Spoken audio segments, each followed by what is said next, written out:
हम लोग पढ़ रहे थे बाबू पृष्ठीय क्षेत्रफल और आयतन में कौन सी पढ़ रहे थे 3D डायमेंशन। 2D डायमेंशन पिछले क्लास में हम लोग क्या कर लिए, पढ़ लिए हैं।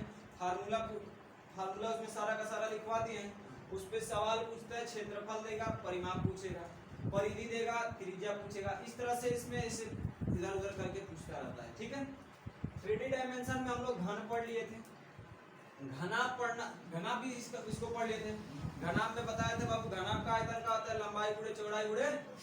घन का पृष्ठीय क्षेत्रफल सरफेस एरिया क्या होता है, सरफेस एरिया का मतलब समझते हो ना, हाँ उसकी सतह, सरफेस का मतलब सतह होता है। यानी कि कोई भी घनाभ में कितने सतह होते हैं, सरफेस कितना होता है, हाँ कितना होता है सरफेस। हाँ, घन में तो 6 होता है, तभी ना 6 इंटू भुजा का स्क्वायर करते हैं और उसमें 2 सतह छोड़ देते हैं। जैसे घन में बताया था इसमें 6 सतह होता है ना टोटल। संपूर्ण पृष्ठीय क्षेत्रफल का सूत्र क्या होता है 6a स्क्वायर। अगर पृष्ठीय क्षेत्रफल पूछता है ना कौन सा, लिटरल पृष्ठीय क्षेत्रफल पूछता है, लिटरल सरफेस एरिया पूछता है 4a स्क्वायर होता है। तो इसमें 2 सतह को छोड़ देते हैं, एक ऊपर वाले को एक नीचे वाले को, एक ऊपर वाले को एक नीचे वाले को छोड़ देते हैं तो क्या निकल जाता है, लिटरल सरफेस एरिया LSA निकल जाता है, LSA निकल जाता है, जैसे हम लोग कहते हैं पृष्ठीय। अब समझिए इसी तरह घनाभ में भी होता है, लिटरल सरफेस एरिया का सूत्र होता है कौन सी, 2 कोष्ठ में लंबाई को और चौड़ाई को जोड़ दो और ऊंचाई से गुणा कर दो, ऊंचाई से क्या कर दो। तो इसका ये बताए थे। और इसमें देखो घनाभ के आकार का आपका माचिस का डिबिया होता है और क्या होता है, डस्टर होता है और ईटा होता है। और इसमें देखोगे ना तो देखो इसमें इसको क्या कहा जाएगा, इस वाले हिस्से को क्या कहा जाएगा, लेंथ। क्या कहा जाएगा, ये आपका क्या है, लेंथ है, क्या है, लेंथ है। ये आपका क्या है, ये वाला क्या है, ब्रेथ। और ये आपका क्या है, ये हाइट बोलो या मोटाई बोलो, मोटा कितना है तो यही बताएंगे, इसकी हाइट कितनी है यही बताएंगे, ठीक है। तो ऊंचाई आपका ये हुआ, चौड़ाई आपका ये हुआ और लंबाई आपका ये हुआ, समझ गए।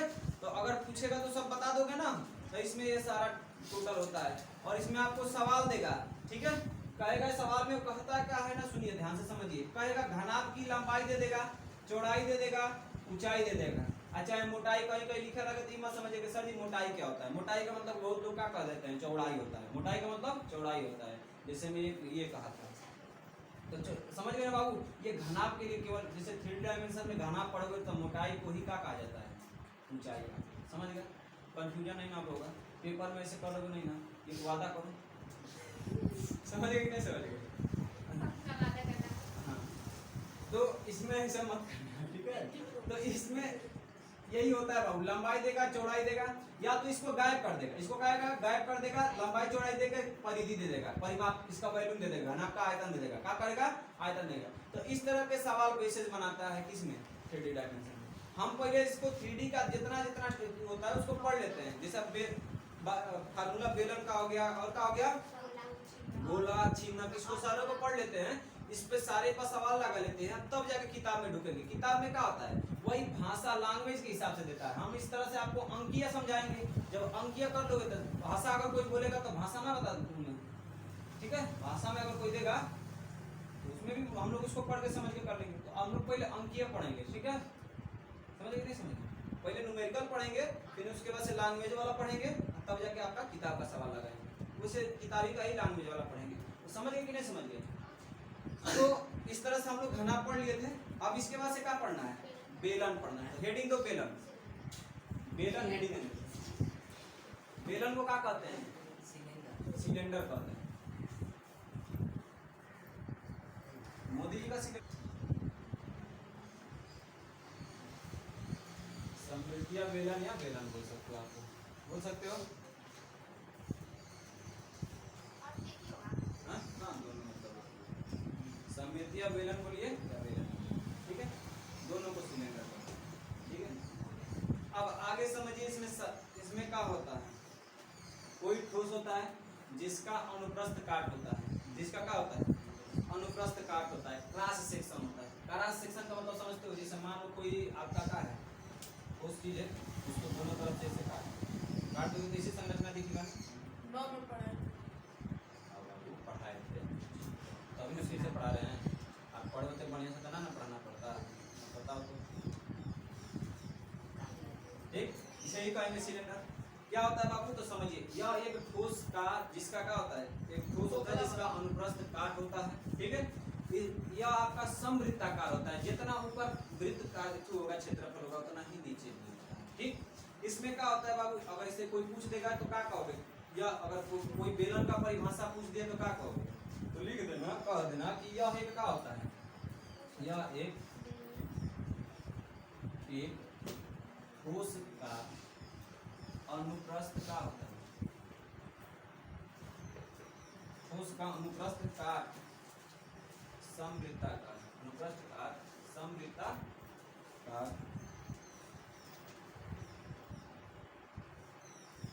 ठोस का अनुप्रस्थ काट, एक ठोस जिसका अनुप्रस्थ, ठोस जिसका अनुप्रस्थ काट समवृत्ताकार होता है, जिसे क्या कहेंगे, बेलन। क्या कहेंगे, बेलन। समझ गए, चाहे सीधे सीधे कह सकते हो, एक ठोस जो होता है आपका जो कि समवृत्ताकार होता है और उसी की काट को क्या कहते हैं, बेलन। अनुप्रस्थ का मतलब बुनाई का काट, ये लिखा है अनुप्रस्थ काट, ठीक है, किसी ठोस चीज का अनुप्रस्थ काट। अब इसमें देखो बाबू होता क्या है, यह अभी आपका वृत्त का केंद्र होगा, तो सेम नीचे इसी के जस्ट नीचे भी क्या होगा, वृत्त का केंद्र होगा। दोनों को इसको मिलाएंगे तो यह इसकी क्या आ जाएगी, हाइट आ जाएगी। क्या आ जाएगी बाबू, हाइट आ जाएगा। इस वृत्त के केंद्र से उस वृत्त के केंद्र तक की दूरी को क्या कहेंगे, हाइट कहेंगे। क्या कहेंगे, हाइट कहेंगे। जिसमें बाबू इसकी देखो यहाँ पर भी कुछ त्रिज्या होगी, यहाँ से यहाँ तक, और ऊपर भी उतना ही त्रिज्या होता है, ये त्रिज्या होगा। क्या होगा बाबू, वृत्त की नीचे में भी ऊपर, नीचे में भी ऊपर में, ठीक है बाबू। अगर मान लेते हैं बाबू ये आपका यच है और ये आपका त्रिज्या आर है, तो अगर आपसे पूछा जाएगा बाबू कि इसकी अगर वॉल्यूम की बात की जाए, यानी कि आयतन की, तो आयतन आपका, आयतन यानी भी की बात की जाएगी तो आपका होता है बाबू, सूत्र का होता है भी का पाई आर स्क्वायर एच, यानी पाई के साथ पाई आर स्क्वायर बाबू वृत्त का क्षेत्रफल, उसमें एच का मल्टीप्लाई कर देंगे तो आयतन किसका निकल जाता है, बेलन। पाई आर स्क्वायर क्षेत्रफल और उसमें एच का मल्टीप्लाई कर देंगे तो बाबू क्या आता है, बेलन का आयतन निकल जाता है। दूसरा चीज समझिए, आयतन के बाद आता है बाबू लिटरल सरफेस एरिया, ठीक है। चाहे इसको एक होता है कर्व्ड सरफेस एरिया, वक्र पूछता है इसमें, वक्र पृष्ठीय, उसमें लिटरल पूछता है, इसमें वक्र पूछता है, तो वक्र पृष्ठीय क्षेत्रफल। अंग्रेजी में क्या बोलते हैं बाबू, कर्व्ड सरफेस एरिया। क्या पूछते हैं, कर्व्ड सरफेस एरिया, CSA से पूछता है। अगर CSA की बात की जाती है, CSA जो होता है बाबू, इसका क्या होता है, कर्व्ड सरफेस एरिया जो होती है, इसमें क्या करते हैं ना कि परिधि में h का गुणा कर देते हैं, तो आता है कर्व्ड सरफेस एरिया। परिधि, वृत्त की परिधि क्या होती है, 2 पाई r, और उसमें h का मल्टीप्लाई कर देंगे तो क्या आ जाता है बाबू, curved surface area, curved surface area यानी वक्र पृष्ठीय क्षेत्रफल। तीसरा पूछता है बाबू संपूर्ण पृष्ठीय क्षेत्रफल, टोटल सरफेस एरिया, संपूर्ण पृष्ठीय क्षेत्रफल, संपूर्ण पृष्ठीय क्षेत्रफल, टोटल सरफेस एरिया। इसका सूत्र क्या होता है बाबू, तो देखो 2 पाई आर एच, यानी कि वक्र पृष्ठीय क्षेत्रफल है ना बाबू, 2 पाई आर एच, 2 पाई आर एच। इसमें दोनों छोड़े रहते हैं, दो छोड़े रहते हैं ना। सरफेस एरिया जो होता है वक्र पृष्ठीय क्षेत्रफल होता है, चाहे आप लोग उसको मान लो, इसमें दोनों सतहों को क्या कर देते हैं, छोड़ देते हैं। आज संपूर्ण पृष्ठीय क्षेत्र में सबको ले लेते हैं, तो इसको ले लेंगे तो क्या होगा, इसको भी पाई, ऊपर वाला वृत्त का क्षेत्रफल क्या होता है बाबू, अब फिर नीचे वाला का क्या होगा, दोनों का वही होगा ना क्षेत्रफल, अलग हो जाएगा, होगा ना। तो ये बाबू दोनों को करेंगे तो ये हो जाएगा, इसको करोगे तो हो जाएगा 2 पाई आर एच, इसको करोगे तो 2 पाई आर स्क्वायर। इसमें कॉमन क्या है, 2 पाई का कॉमन है कि नहीं है, आर भी ले लें, आर भी कॉमन ले लें, ले लेते हैं। ये में आर कॉमन लेंगे तो ये बचेगा या चाहे एक बचेगा आर, ये बताओ आया कि नहीं आया। संपूर्ण पृष्ठीय क्षेत्रफल का सूत्र क्या होता है बाबू, 2 पाई आर कोष्ठक में h प्लस आर। कैसे आया, समझ में आ गया कि नहीं आ गया। देखो हम लोग वक्र पृष्ठीय क्षेत्रफल तो लेते ही लेते हैं, और हम लोग क्या करते हैं, संपूर्ण पृष्ठीय क्षेत्रफल में दोनों सतहों का क्षेत्रफल ले लेते हैं, और वक्र पृष्ठीय क्षेत्रफल में या लिटरल सरफेस एरिया में दोनों सतहों को छोड़ दिया जाता है, और इसमें क्या कर दिया जाता है, ले लिया जाता है। तो इसमें ले लेंगे दोनों का क्षेत्रफल पाई आर स्क्वायर, इधर भी पाई आर स्क्वायर, दोनों को जोड़ेंगे 2 पाई आर स्क्वायर, और बाबू क्या कर देंगे 2 पाई आर कॉमन लेंगे तो यहाँ का h बचा, और यहाँ का 2 आर है स्क्वायर है, तो ये यहाँ का बच जाएगा, तो आर हो जाएगा। तो संपूर्ण पृष्ठीय क्षेत्रफल समझ में आ गया क्या होगा, कर लोगे एक बार और समझ लो बाबू, बिल्कुल समझाएंगे। देखिए अगर आयतन की बात कीजिए, आयतन का फार्मूला क्या होता है आप लोग याद रखिएगा बाबू। वृत्त के क्षेत्रफल में अगर यच का गुणा करते हैं तो बाबू आता है बेलन का आयतन। वृत्त के क्षेत्रफल में अगर ऊंचाई से गुणा कर दे तो हमारा बेलन का क्या पता चल जाता है, आयतन। देखो ट्रिक बता रहे हैं, अब ये ट्रिक बाबू बेलन के लिए बहुत ही का आता है। बेलन और वृत्त, वृत्त और बेलन में क्या अंतर है? बेलना देखे हो, बेलना देखे हो, बेलना, बेलना का दो हिस्सा होता है, पतला वाला हिस्सा होता है, इससे बेलना होता है। इसी में अगर बेलना की बात की जाए तो ये इसको सुता दो, उसको क्या कर दो, सुता दो, ये आपका हो जाएगा बेस। क्या हो जाएगा? एक और चीज समझो, बेस का क्षेत्रफल पूछता है, अगर पूछ देगा बेस का क्षेत्रफल क्या होगा बाबू, बेस पर क्या है बताओ? बेस का क्षेत्रफल पूछेगा तो बेस पर क्या है? बेस मतलब आधार, आधार का क्षेत्रफल पूछेगा तो आधार में क्या है? वृत्त है। अब वृत्त का क्षेत्रफल क्या होता है? बाबू आपको लग रहा है कि श्राप देना पड़ेगा, ये देखा श्राप, समझ गए? अगर बेस का क्षेत्रफल पूछेगा कहेगा आधार का क्या होगा, आधार का क्षेत्रफल क्या होगा, आधार बताइए। इस तरह से इसका हाँ, अब सुन, बेलन का ही है, बेलन में पूछता है बेलन के आधार का क्षेत्रफल क्या होगा। अब बेलन हम लोग जो घाने वाला जो बेलना होता है बाबू, मम्मी की सबसे, मम्मियों की क्या होती है सबसे प्रिय हथियार है बाबू, प्रिय का है ना? इतना कुछ नहीं होना है, इससे आप लोग पिटाए भी नहीं पिटाए, हम तो पूजा हुआ है ना, हम तो पिटाए भाई, ठीक है। बैठ के खा रहे थे, हाँ, वही में सो रहे थे, थक दे कपार को पाए फिर सो रहे थे, सो के खा रहे थे इसे, अरे थक दे मारे खोज खा के पड़े जाके सो, ठीक है। मम्मियों का सबसे मुख्य हथियार में कौन आता है? बेलना, ठीक है। और कई बार आप ज्यादा दूर रहेंगे तो एक आता है जिसको हम लोग क्या कहते हैं, जो रक्षा करने वाला होता है, तलवार के साथ एक रक्षा करने वाला हथियार होता है ना, उसको क्या कहा जाता है?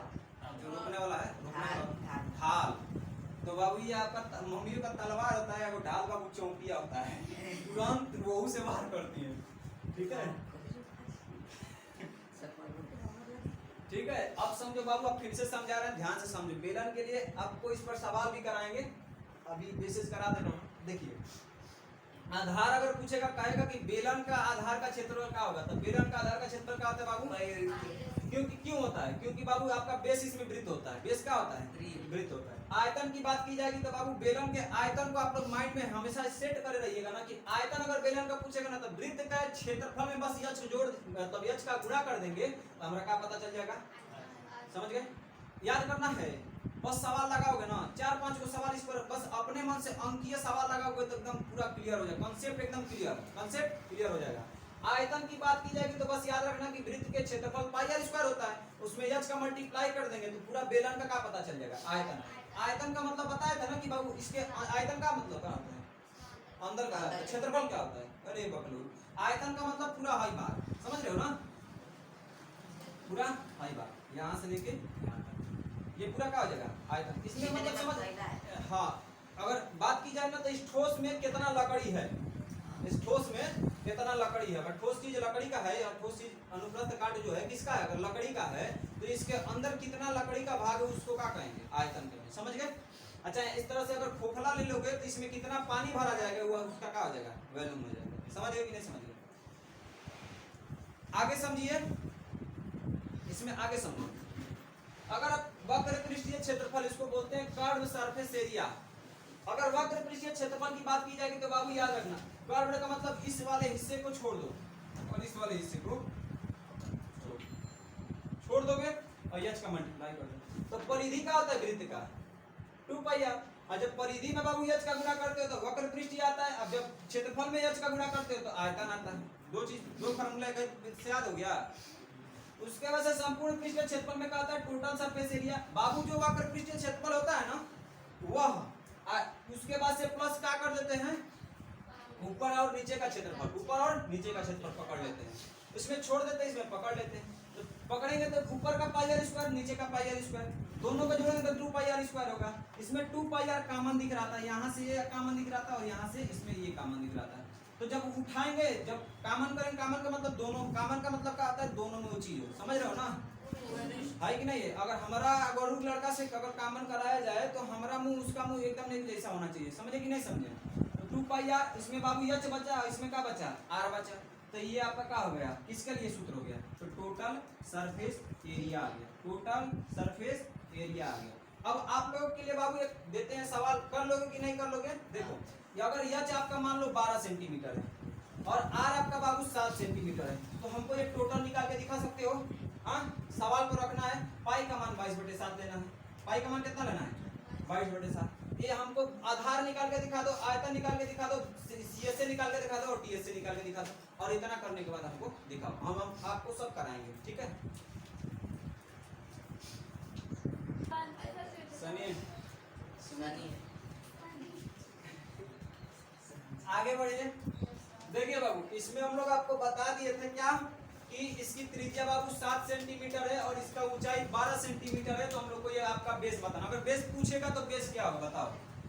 पाई का मान आर कितना बाबू? 7 इंटू का हो जाएगा 7 से 7 कटा 22 सेंटीमीटर का स्क्वायर, यानी 154 कहेगा कि दोनों का योग बताइए, तो दोनों का योग का आ जाएगा 154 होगा कि नहीं होगा? होगा ना। दूसरी बात, आयतन पूछेगा बाबू, क्या पूछेगा? आयतन पूछेगा तो पाई का मान आर के जगह पे 7 इंटू 7, एच कितना? 7 से 7 खत्म, 22 7 154 में 12 का गुणा करोगे तो कितना आएगा? 12 चौक 48, 8 4 80, 12 25 60, 60 और 4 कितना होता है? 64, 6 12 कम 12 6 18 कितना होता है? 1848 सेंटीमीटर में लिखा जाएगा, किस में लिखा जाएगा बताओ? आयतन को किस में लिखा जाता है? हमेशा घन सेंटीमीटर में, किस में लिखा जाता है? तो यहाँ पर सेंटीमीटर का क्या हो जाएगा? क्यूब हो जाएगा, सेंटीमीटर का क्यूब। क्लियर? पूछा जाएगा वक्र पृष्ठीय क्षेत्रफल, क्षेत्रफल हमेशा याद रखना बाबू, इकाई क्या होता है? सेंटीमीटर इकाई, मतलब उसका वर्ग इकाई होता है। क्षेत्रफल वर्ग इकाई में होता है, इकाई कोई भी हो, इकाई भी समझाएंगे आप लोगों को कि क्या क्या इकाई में, अगर कोई इकाई में आपको अगर मीटर में दिया, सेंटीमीटर में पूछ रहे तो कैसे निकालेंगे वो भी बता देंगे इसके आगे। पहले हम लोग इसको फार्मूला को पढ़ लेते हैं, फार्मूला पर छोटा छोटा अंकीय सवाल कर लेते हैं, फिर टोटल एक में मिला के सवाल कर लेते हैं, फिर उसके बाद से आराम से पढ़ेंगे।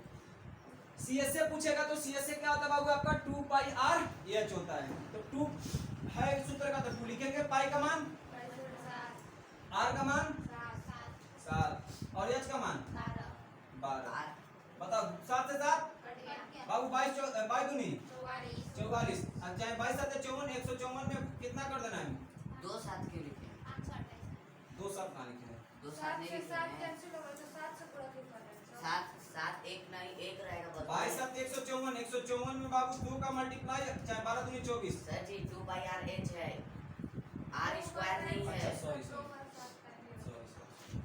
केवल आर है ना बाबू, तो 2 इंटू पाई का मान 22/7, आर का 7 और इसके बाद इंटू का हो जाएगा 12 हो जाएगा। क्या हो जाएगा? 7 से 7 खत्म, 12 दूनी 24, 24 में किसका गुणा कर देंगे? 22 का, 22 चौक 88 या 22 दूनी 44, 44 से कितना हो जाएगा? 8 4 12 कितना? 52 528 वर्ग सेंटीमीटर। यह कभी भी क्षेत्रफल बाबू वर्ग इकाई में होता है, ठीक है? किस में होता है? क्यों रो रही है जी तुम? दुख लगे तो रो रही है, आगे बढ़ जाके। हाँ, रो नहीं रही तो आगे बढ़ जाओ, यहाँ जगह यहाँ जाओ, चाहे उसको घसकाओ, उधर चलो जी। आगे समझते हैं बाबू, संपूर्ण पृष्ठीय क्षेत्रफल पूछेगा तो क्या होगा बाबू? फार्मूला यहाँ दिख रहा है ना, इस पर भी करोगे तो वही आंसर आएगा, इस पर भी करोगे तो वही आएगा। तो 2 पाई आर, 2 है, पाई का मान 22 आर का मान 12, इसके बाद से क्या लिख देंगे? 7। देखो बाबू 7 से 7 आर का मान 7, हम कुछ कहें का? आप 12 लिख तो एच चाहिए।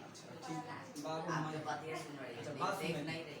बाबू देखो 7 से 7 कैंसिल, 22 दूनी का आता है 44, और 44 में 12 7 जोड़ दोगे कितना होगा? 7 19, 19 में गुणा कर दो, 19 चौक 836 आएगा। 19 चौक बताओ, अरे बोलो जी। 19 चौक 76 होता है, 6 7 हासिल, अपने 19 में 4 का गुणा करोगे 76, और 76 में कितना जोड़ोगे?